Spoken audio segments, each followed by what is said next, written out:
Hello, my dear students. Welcome back to chapter number 3 in our course, Solid State Electronics course 20ECE02C. If you remember, in the first two chapters, we have already tackled the basic fundamentals of a semiconductor material. We reach an equation which we call it the principal equation for Ohm's law, where J equals to sigma E, and we know that this sigma, or the conductivity, is function in the number of electrons in the conduction band N. Then we start to calculate this number of electrons in the conduction band N and the number of holes in the valency band P, where we have concluded that for an intrinsic semiconductor, where there is no other external effect or no other impurities injected, number of electrons in the conduction bands equal to the number of holes in the valency band, and equals to N equals to P equals to what's called the intrinsic concentration, or Ni. From where we have concluded what's called the mass action law, where N times P equals to Ni squared. After that, we go to the other case, which is the extrinsic condition, where we have two cases, what's called the N doping, when we inject a fifth group material to our semiconductor, or the B doping, where we inject a third group material to our semiconductor. In this lecture, chapter number 3, under the title of energy band diagram, we are going to make some sort of bridging between the material and the devices. In the first three chapters, this is the terminating chapter for this stage, we deal with what's called a semiconductor material. Starting from the next chapter, inshallah, we are going to turn to what's called the semiconductor devices, where we are going to tackle the PN junction, the MOSFET, the BGT, and the tunneling field effect transistor. So let's now start with our chapter number 3 under the title Energy Band Diagram.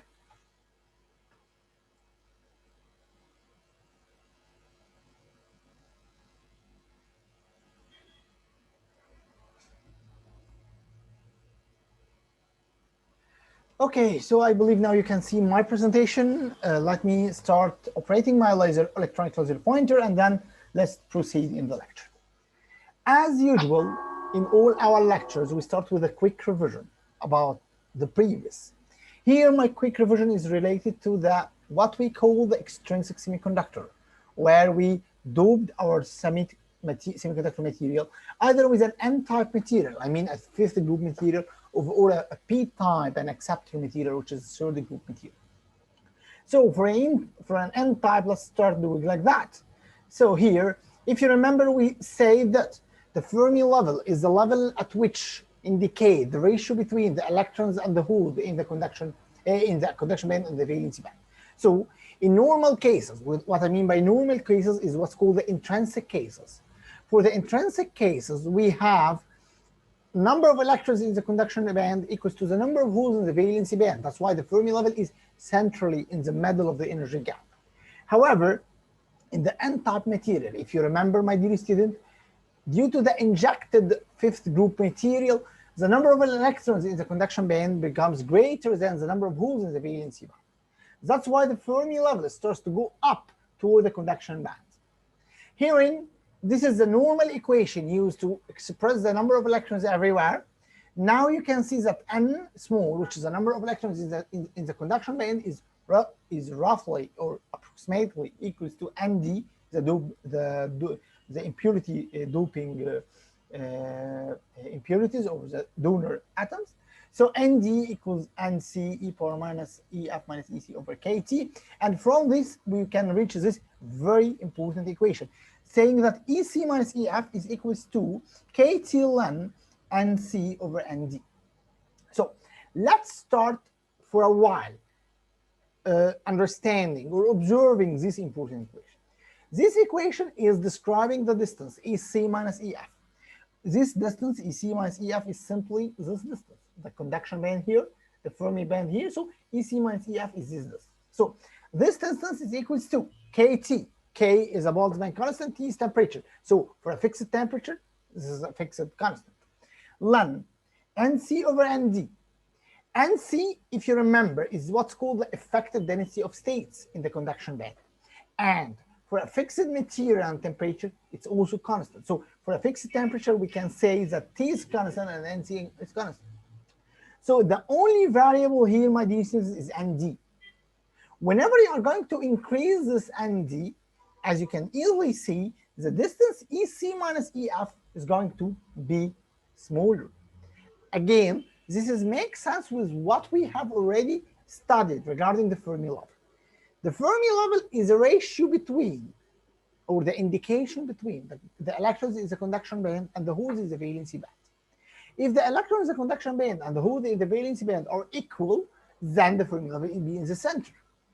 Whenever you start to increase ND, I mean, you start to make a doping with a donor atom, so by increasing ND, more electrons will go into the conduction band and the holes will decrease. If you remember what we already make as a bonus question in the previous lecture regarding the recombination effect.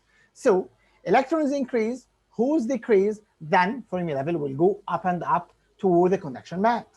As far as you increase the donor concentration, as far as you increase ND, so more and more closer distance between the conduction band and the Fermi level.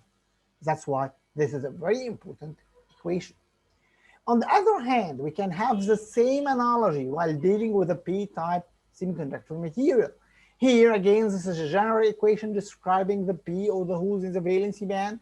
We are replacing this p with Na, or the acceptor concentration. Again, my dear students, the Fermi level now is more toward the conduction band. So, sorry, more toward the valency band. Again, a similar relation. This is the distance EF minus EV. As you can see, EF minus EV is this distance, the distance between the Fermi level and the valency band. Whenever this distance is smaller, or whenever you increase an A or you increase the acceptor concentration, this distance becomes more and more smaller. So here again, this makes sense because by increasing an A, my dear students, you are increasing the number of holes in the valency band. That's why the Fermi level becomes more and more closer to the conduction to the valency band. So this is simply what's called some sort of a revision on the previous lecture. However, I'm using these slides in order to make the link with what we are going to do next. Let me return back one slide and let me ask you a question. What if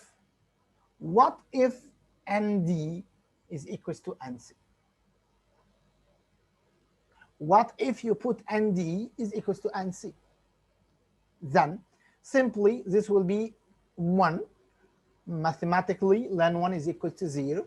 And then that means that EC minus EF is equal to 0. Again, what does it mean? That EC minus EF is equal to 0. Simply, it means that this EF starts to go closer and closer and closer to the conduction band, then they are overlapped together. Now the Fermi level and the conduction band are overlapped. Similarly, you can do the same exercise here if you put Na equals to Nv.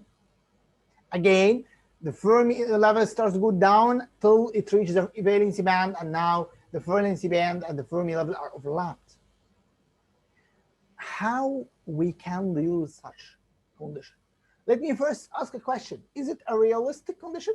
Yes, it's a realistic condition.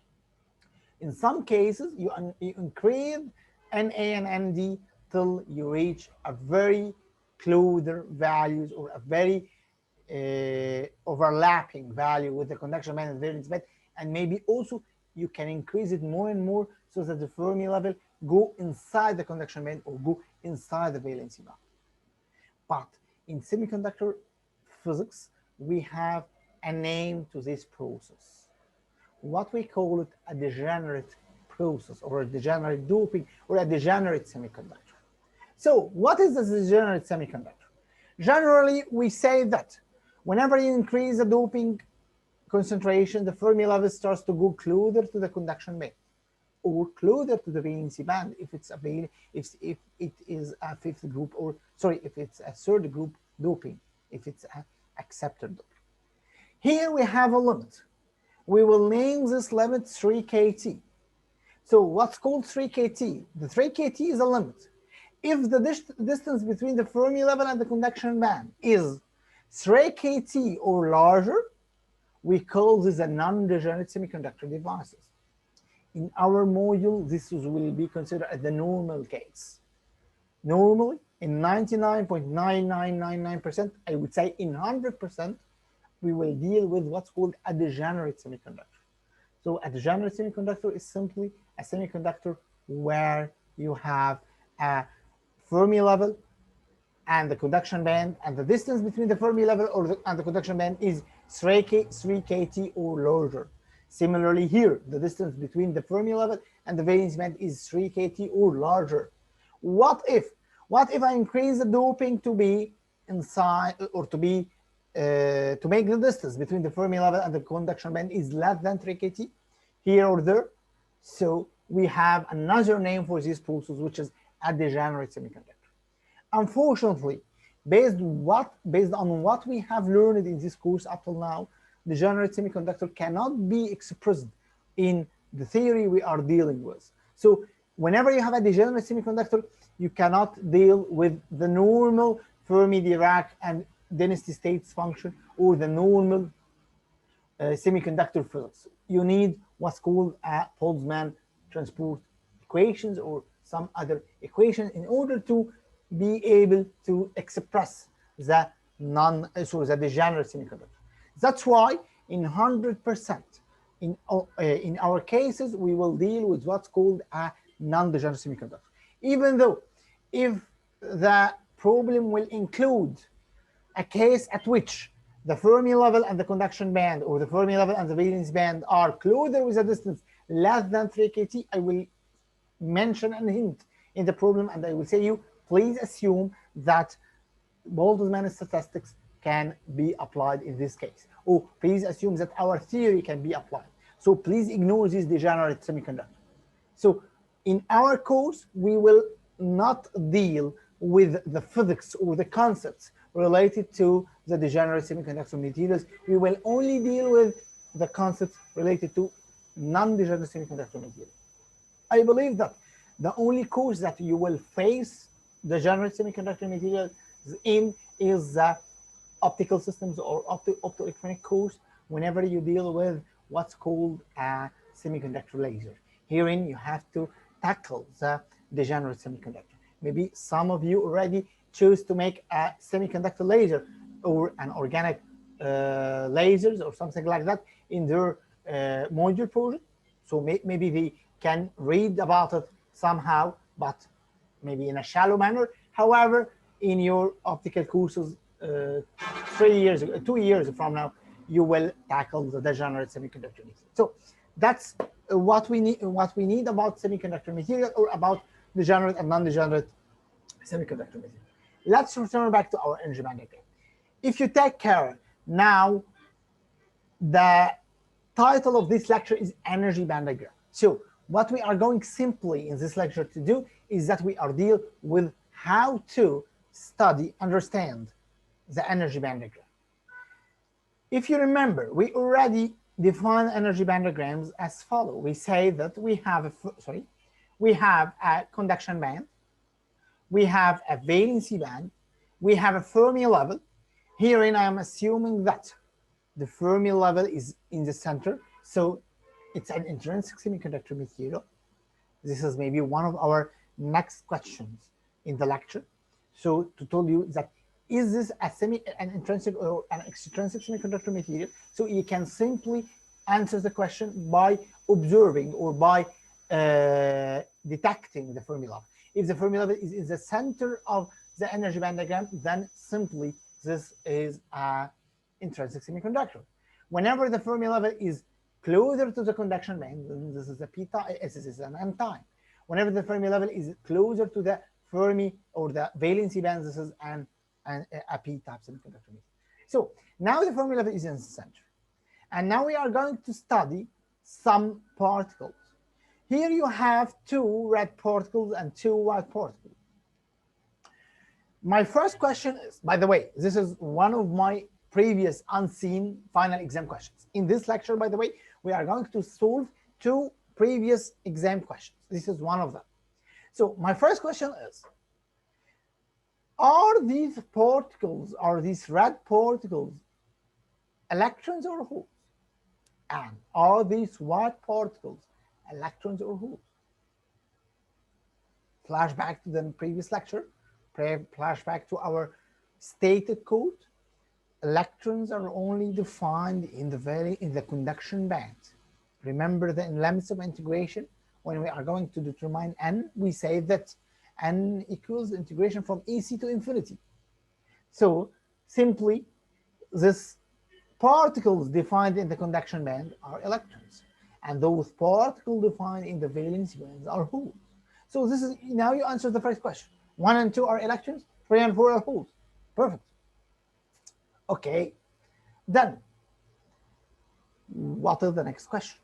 Okay, my next question is, let's start with the simplest case. Let's start with this electron, particle number 2. Let me ask you a question. What is the energy of part number 2? What is the energy of particle number 2? The total energy of particle number 2.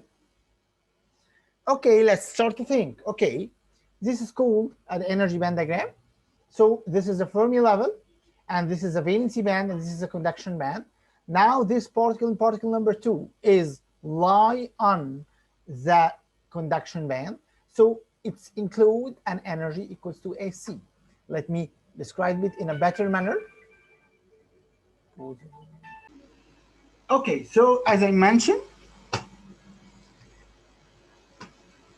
here, as I mentioned, my dear students, let's turn to our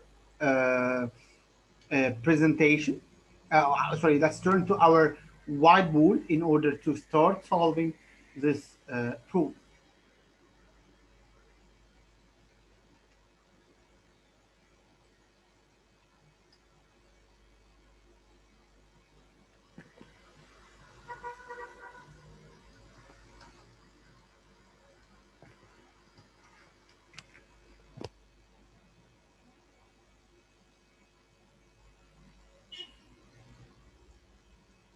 Okay, I'm sorry, I have just a bug here, so.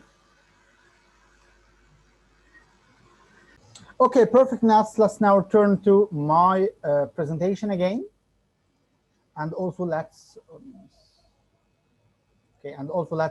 turn the camera. I'm sorry for this delay. Just we have a bug that we has been already solved.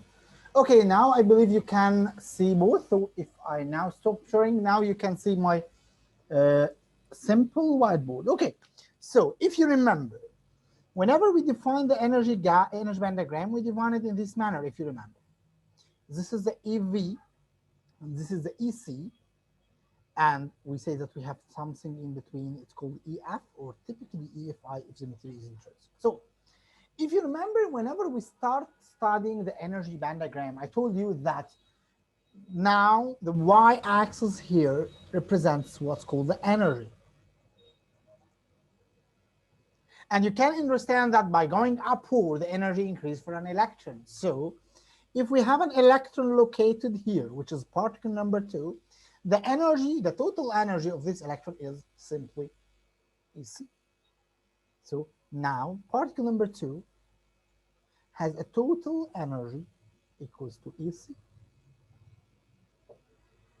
Okay, so following the same procedure, let me now return back to my PowerPoint presentation. Okay, so following the same procedure, if I ask you, what about particle number 1? What about this particle?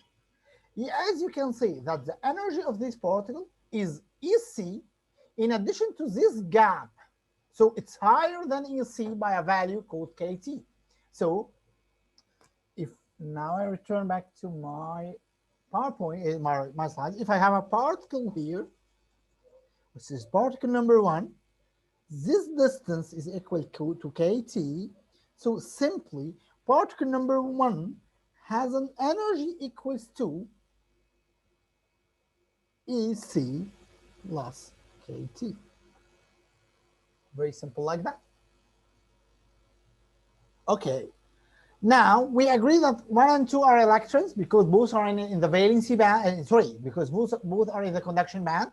As you can see, electron number 1 has higher energy than electron number 2. Electron number 1 has an energy EC plus KT. However, electron number 2 has an energy only equals to EC. Okay, what about the other two particles? Now let's turn back to the presentation. Okay, so if we observe the other two particles, 3 and 4, doing the same approach, you can easily solve it. You will say that, okay, particle number 3, it's an hole because it's the valency band, and holes are defined only in the valency band. Now, if particle number 3 is directly located on the valency band, then its energy is equals to EV. Very simple. However, particle number 4 is below the valency band by a value called KT, 2 KT. So in a very simple manner, you can say that, okay, I have now particle number 3, and this is particle number 4, and this distance is KT. So for particle number 3, the energy is AV. However, for particle number 4, the energy is EV minus 2 KT. I think it's now clear for you that we have these 4 particles. 1 and 2, please don't forget. 1 and 2 are electrons, 3 and 4 are holes. I'm sorry for that. So simple like that. Now, what other questions we have? Okay. Again to our question. Now, what about the type of this energy? What I mean by type, you know that energy, whenever you have a particle, this particle can include either a kinetic energy or a potential energy. Okay, so whenever I have an energy, this energy may be a kinetic, maybe a potential, or it may be a mix between a kinetic and a potential. Okay, let's start to discuss this point in more depth. Now, what if we have this particle number 2? The example, or in order to understand this particle, actually it's very simple to understand it. Let me now, for a while, use my camera. Okay, so what is a potential energy? Return back to your physics class. Potential energy is what's called mgh. M is the mass of the particle, g is the gravity, and h is the height with respect to a reference. So if I am holding a pen here like that, this pen has a potential energy called mgh. Simply, this mgh is the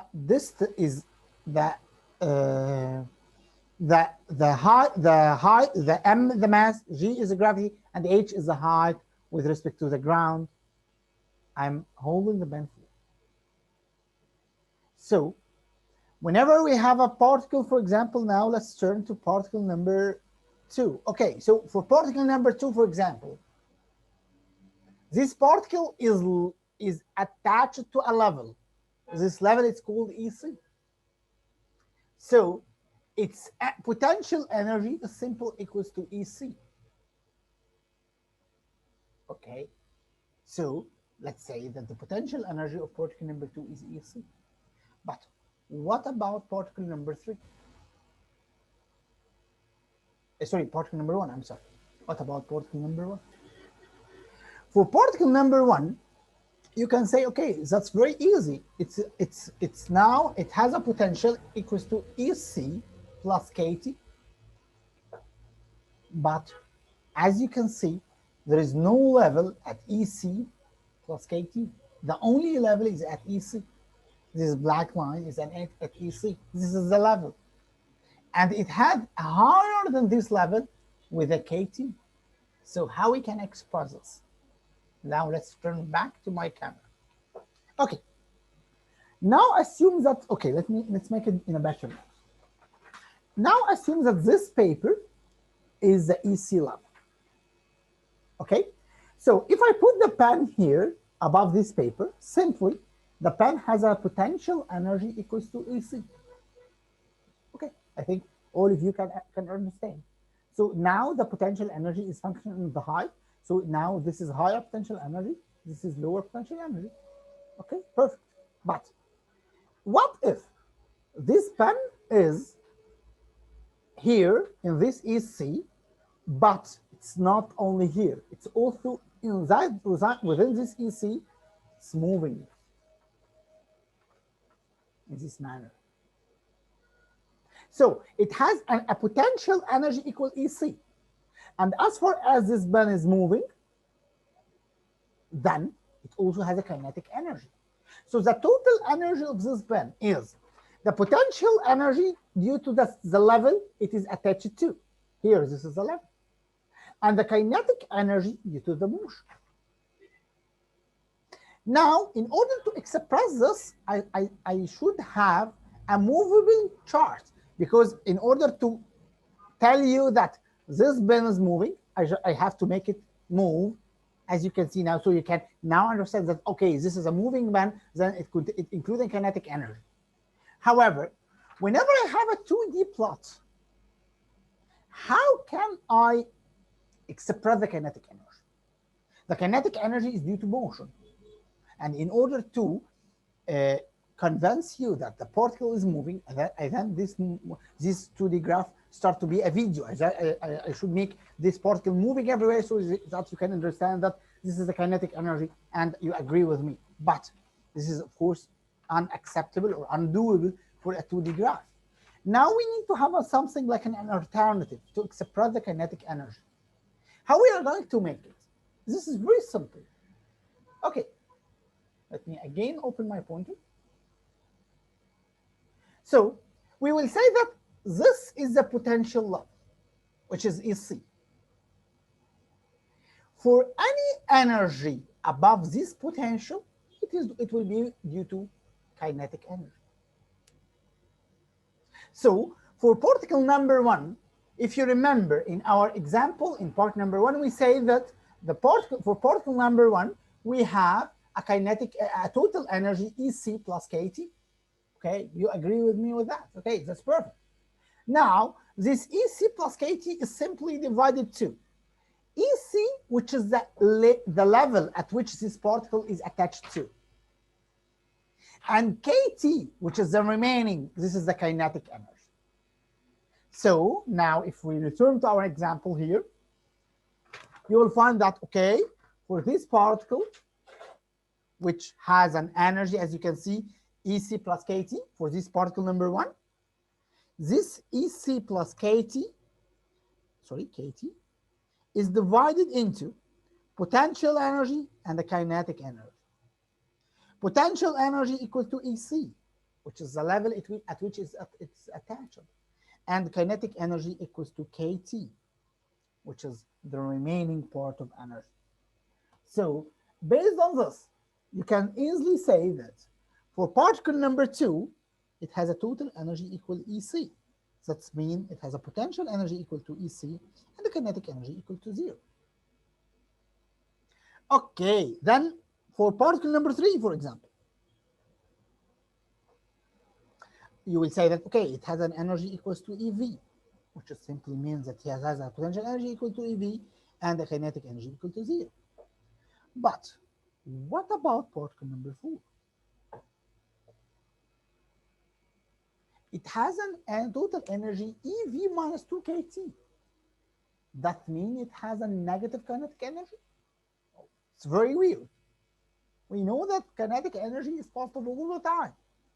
There is no physical meaning for a negative kinetic energy, actually.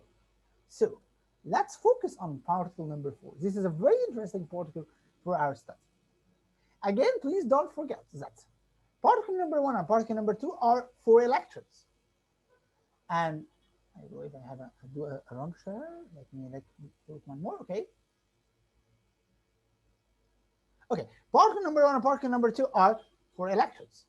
And particle number 3 and particle number 4 are 4 holes. Perfect. And we agree that Whenever you go upward, the energy increase. Perfect. But whenever you are going upward, the energy increase for electrons. Okay, then is it different? Yes, it's different. Because the definition of hole is a broken bond. Or in other way, it's the reverse definition of an electron. So if the energy of the electron increases to whenever we go upward, that means that the energy of the hole will increase whenever we go downward. Because simply, it's the reverse definition of an electron. In other way, I usually start to study it or start to deliver it to my students in this way. I told him that now you can agree with me that for particle number 3 and particle number 4, let me use the annonation. Okay, so here, I'm sorry, I used a wrong.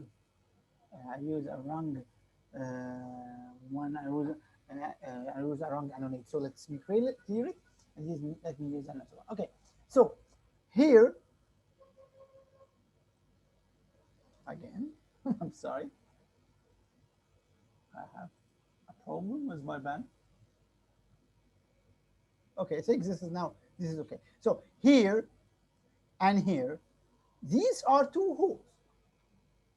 What do you mean by hole? This is simply mean that here in the past there was an electron, and this electron gained some energy and it jumped to the valency band, to the conduction band.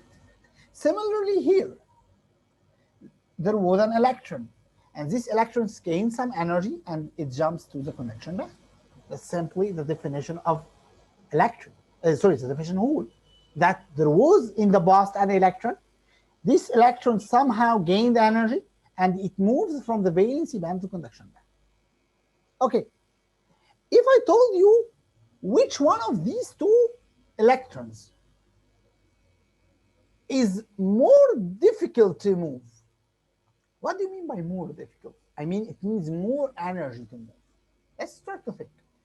For electron number 3, in order to make this electron a free electron, you simply need to give this electron an energy equals to Eg, which is the distance between the valency band and the conduction band.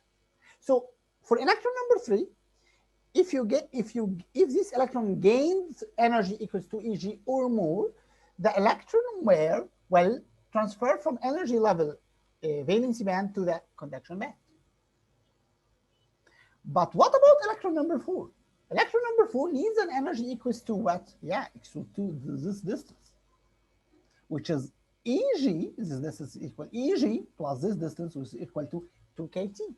So simply, in order to create hole in particle number 4, you need to pay more energy, which is Eg plus 2kT. However, for particle number 3, you need only to pay Eg.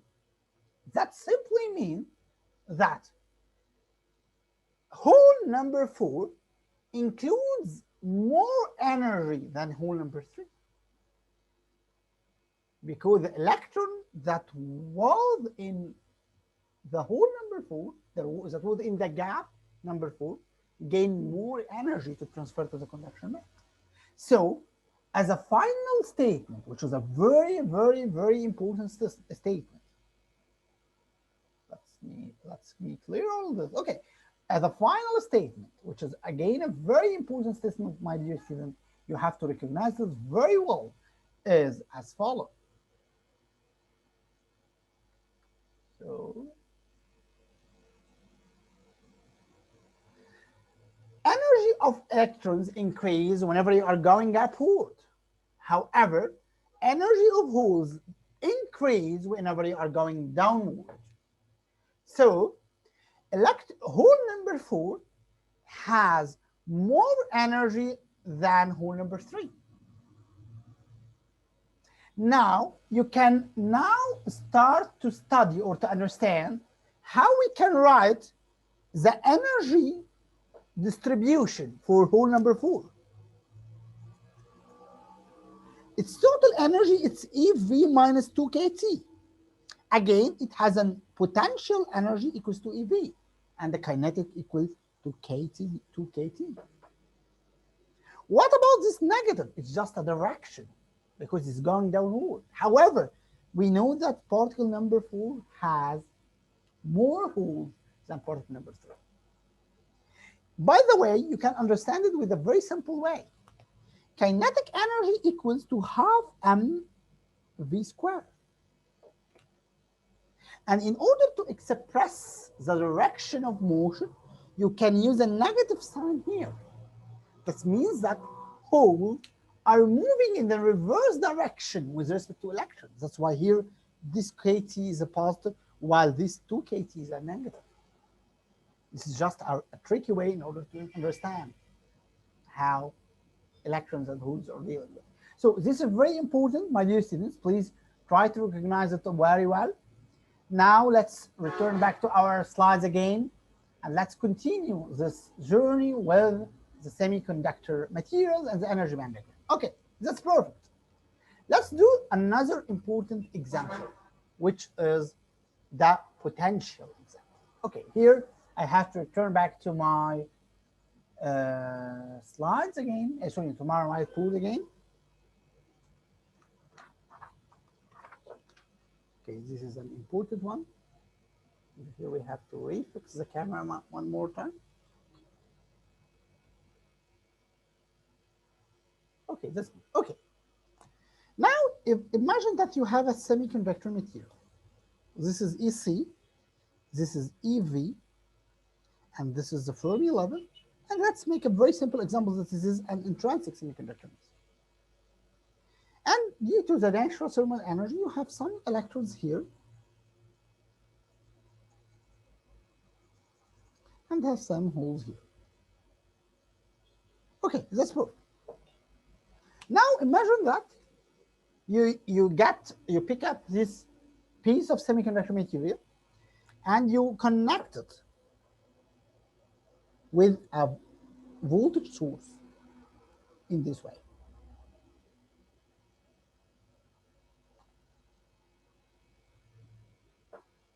Okay, perfect. Then, based on your understanding, this is a positive terminal of the voltage source, and this is a negative terminal of the voltage source. Whenever you have a positive and negative terminal, then logically speaking, electrons should move toward the positive terminal, and the holes should move toward the negative terminal. Okay, but if I plot this energy band diagram without plotting this potential source, do you have any sign telling you that now there is a semiconductor, this semiconductor is connected to a potential source? No, it's a normal semiconductor. You have some electrons in the valency band, sorry, some electrons in the conduction band and some holes in the valence band, and that's all. So it's a normal semiconductor. So how, from this energy band diagram, we can distinguish between a normal energy band diagram for a normal material and another one where there is a potential is connected? We have to make some sign in the energy band diagram in order to understand that now this electron is connected to a potential source. Actually, the sign is very simple. What we are going to do is as follows.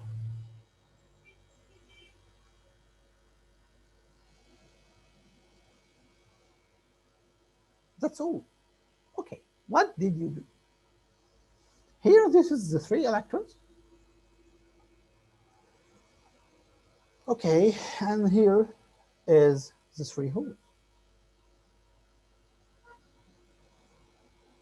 Okay, what is the difference between this structure and this structure? Okay, let's call this electron 1, 2, and 3. And let's call these holes A, B, and C. Let's start with the graph on the left-hand side. If I told you that, is there any reason for particle number 3 to move to the right or to the left? Again, I believe that you cannot, there is no battery here, or you cannot see a battery here. So your answer will be very easy. I don't think so. Yeah, here this is a constant energy level. Please remember that the energy axis is the y-axis. So 1, 2, and 3 have the same energy. So basically, no reason makes 3 to move to 1 or 1 to move to 3. They are all in the same band, or they are all in the same energy. However, let's now go to the right-hand side. Now we have 1, 2, and 3. Is there a reason that make 3 goes to 1 or vice versa? This is very important. This is what's called the minimum potential theory.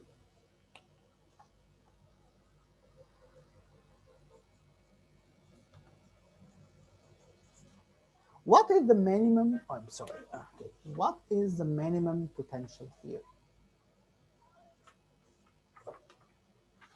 Actually, the minimum potential theory is a very well-known theory to all of you. It's the generic version of what is very famous by the gravitational theory. Now, if I hold this pen like that, and if we have, okay, let me pick something solid. Okay, and if we have this here, if I leave the pen, what will happen? It simply drop here. Why? No, you told me that simply this is due to gravity. Okay, that's true, but there is more internal depth with that. Okay, so let's say that the potential energy of the pen at this stage is called, for example, P1. And let's say that the potential energy of the pen at this stage is called P2. What is the relation between P1 and P2? Oh, very simple. P2 is smaller than P1 because here the height is less. Again, potential energy is proportional to the height. So P1 is higher because it has higher height. P2 is lower because it has lower height. So the pen acts to reach the state at which its potential energy is minimum. Again, this is very important. The pen acts to reach the state at which its potential energy is minimum. Okay, let's now reflect this on electrons.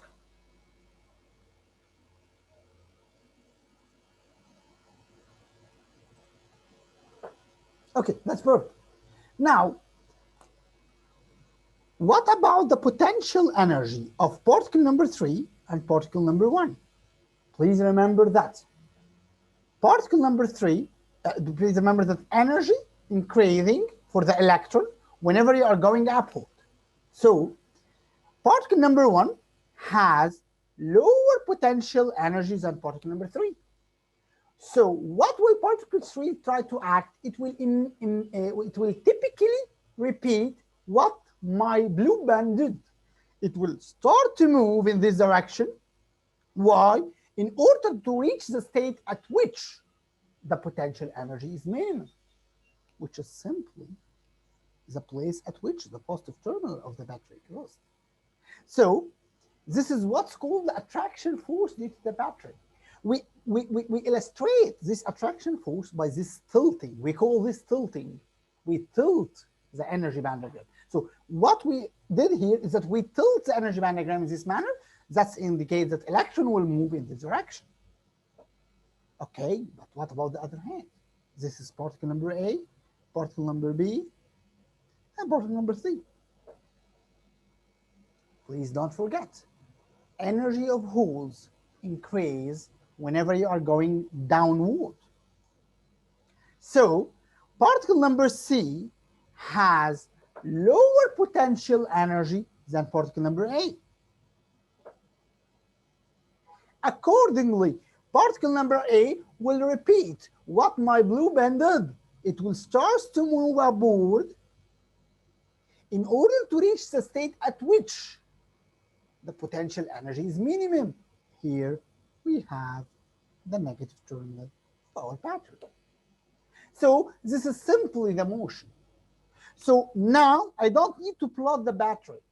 Now, if simply in the exam I told you that, okay,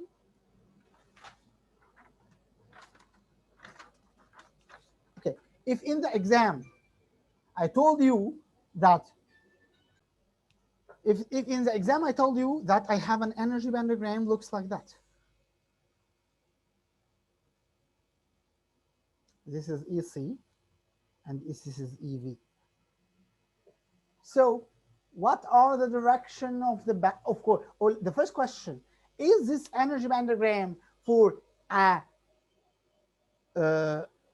pure semiconductor without any applied electrical field, or it's for a semiconductor under applied electrical field? Whenever you will see this thing, you will tell me, oh yeah, it's due to a semiconductor where there is an electrical field is applied. There is a potential source. There is a battery connected to this semiconductor material. Okay, what about the direction of these terminals? Where is the positive and where is the negative? Very simple. If I insert an electron here, I know that the electron energy increase upward. So the electron will move here. The electron will slide. So that means that the positive terminal is here. And if I attach a hole here, you know that the hole energy is going to increase downward. So to reach a minimum potential, you will move in this direction. So this is the negative terminal of the battery. Very simple like that.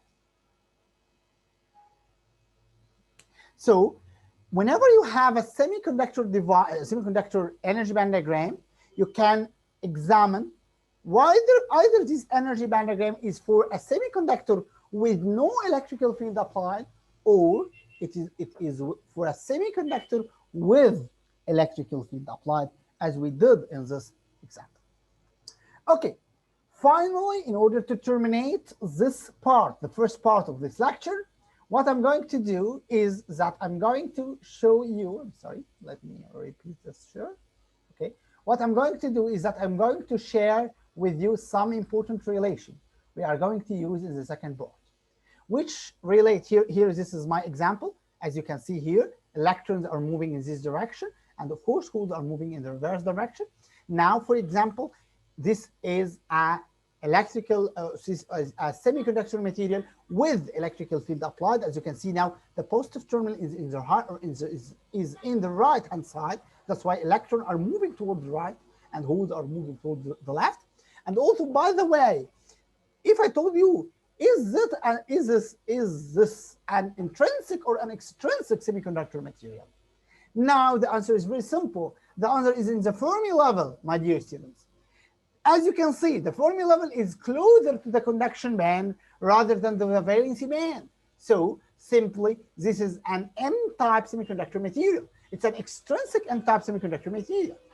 So what happens here is we apply an electrical field, or we apply a potential on a semiconductor material which is originally an N-doped semiconductor material. So this is the resultant energy band diagram. Now, here you can see some important relation we are going to discuss in the next part, which can somehow link the energy with the potential or the energy with the electrical field, and the electrical field with what's called the charge. These four relations we are going to use in order to solve this energy band diagram. By the way, if you remember in the beginning of this lecture, I told you that in this lecture we are going to solve two previously unseen problems. The first problem was this one, and in part number 2 it will be the second problem, where we are going to solve this in order to plot the energy band diagram, in order to plot the potential, the electrical field, and the charge inside a semiconductor material or junction.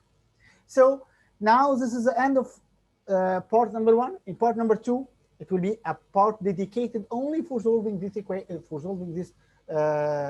problem or this energy band diagram. And then in part number 3, we will start a very important topic, which is the electrical current. What are the reasons to have an electrical current? Thank you very much, my dear student, and see you in the next part, inshallah.